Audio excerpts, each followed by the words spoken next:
Thank you, Christopher, for giving me the opportunity, and thank you, Patrick.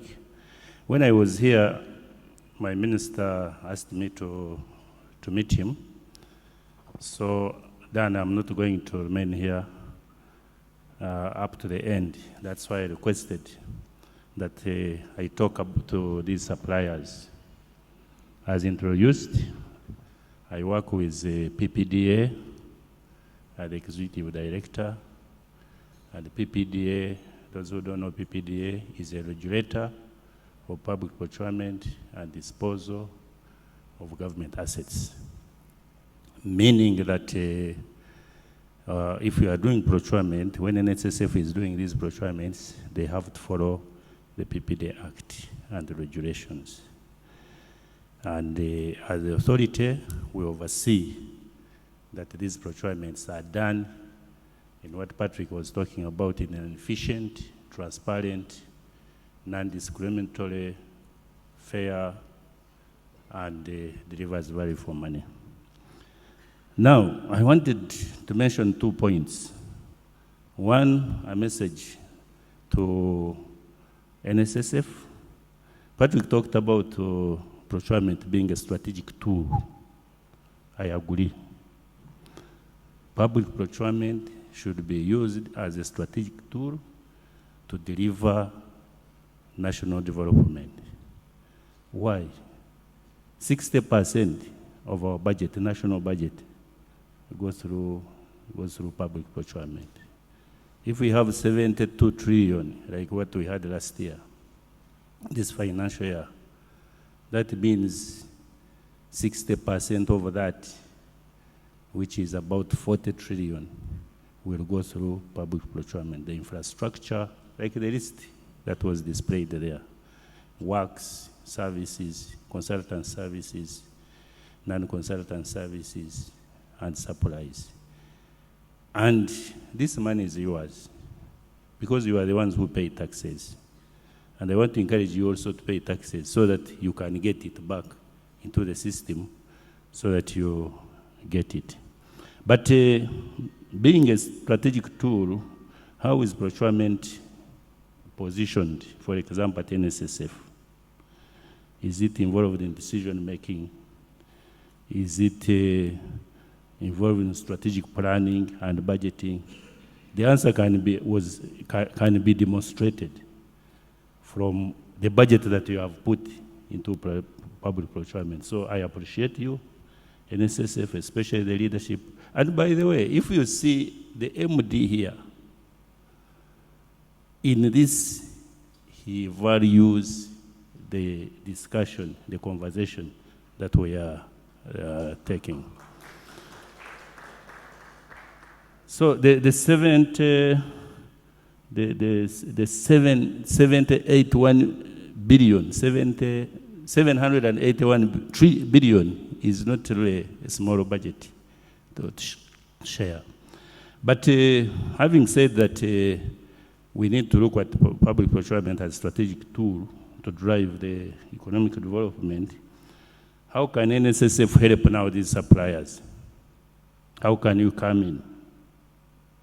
My call, again, to Nssf and to you, without repeating what Dan said, is to embrace the local content initiatives.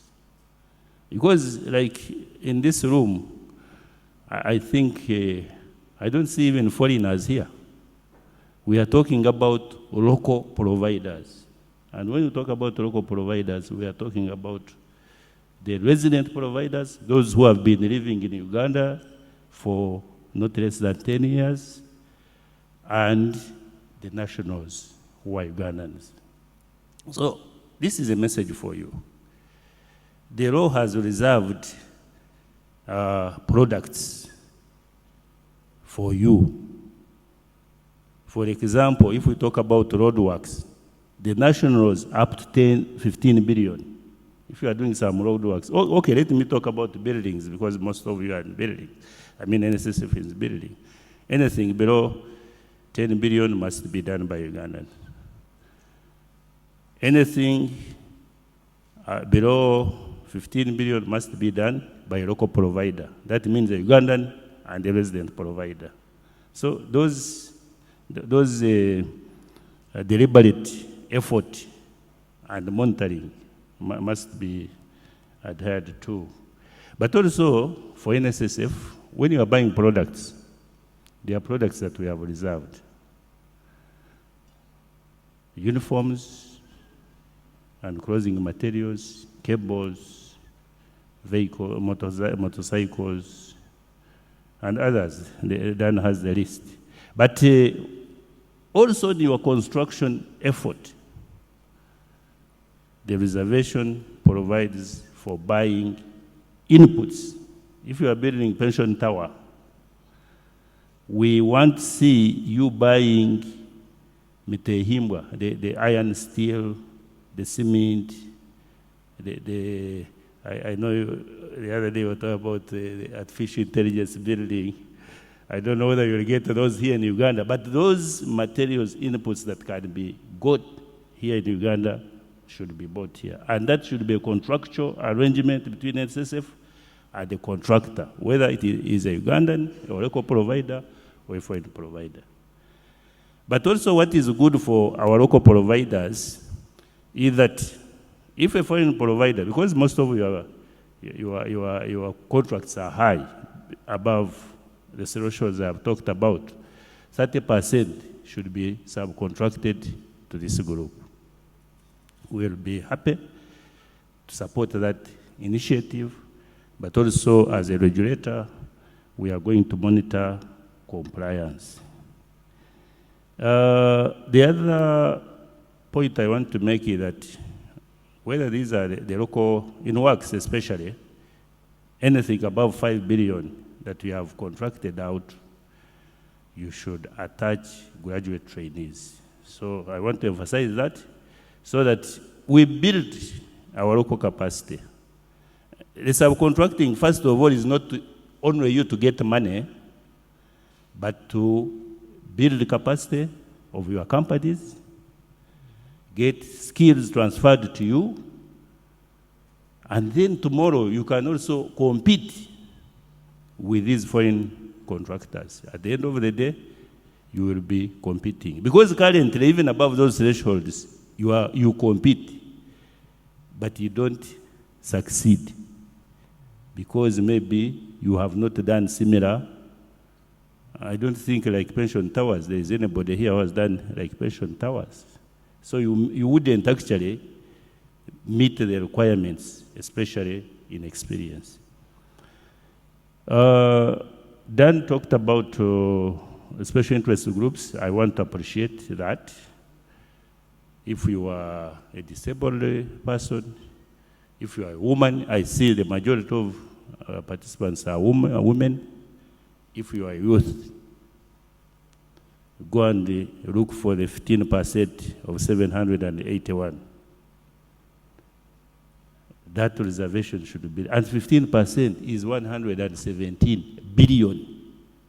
So if that 717 billion is awarded or contracted to the three categories, I think this country is going to change.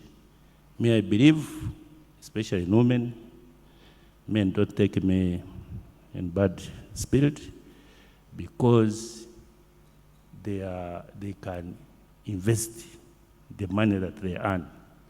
They are not wasteful, and I appreciate this initiative by government that they should get a share of all government procurement. I'm talking about 117 billion in Nssf, but we are talking about 15% of the 42 trillion I've talked about.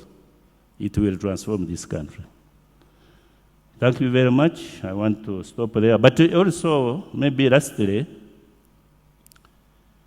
government entities want you more than you want them. And at times, I get shocked when they say that these procurements, public procurements, are corrupt. There is a lot of corruption. Don't accept corruption tendencies in public procurement. Because if all of you said no to corruption, corruption will end. And you will get contracts. You will get contracts. But in the case it happens, or you feel you are treated unfairly in the procurement process, that's why Ppda was established. And we have a clear complaints handling mechanism. Please don't be scared not to complain. But what I know also, maybe it is not Nssf, delayed payments is becoming, in Nssf I don't think it's there.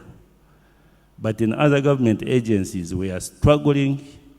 Yesterday even we had a meeting with Minister of Finance to pay domestic areas.